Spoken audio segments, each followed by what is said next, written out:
Today I'm going to teach you how to hide completed tasks in Microsoft Planner.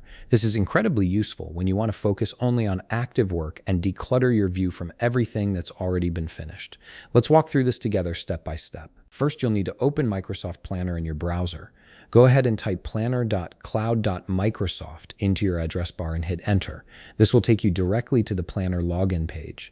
If you haven't signed in recently, you'll be prompted to enter your Microsoft credentials here. Take a moment to log in with your email and password.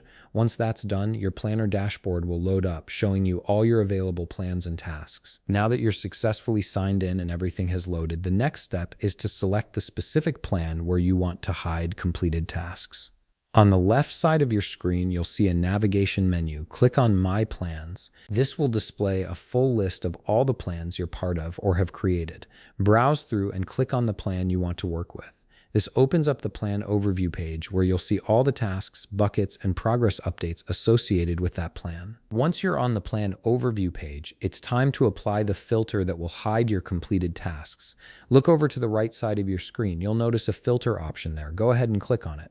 A menu will appear with several filtering categories. Hover your cursor over the option labeled Progress.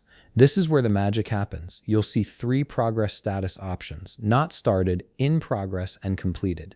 To hide the completed tasks, simply click on both not started and in progress. By selecting only these two, you're telling Planner to show you only the tasks that are still active and need attention.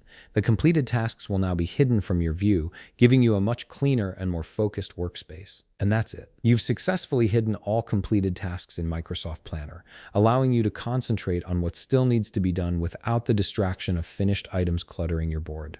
If you found this video helpful, please leave a like, subscribe, and see you in the next video.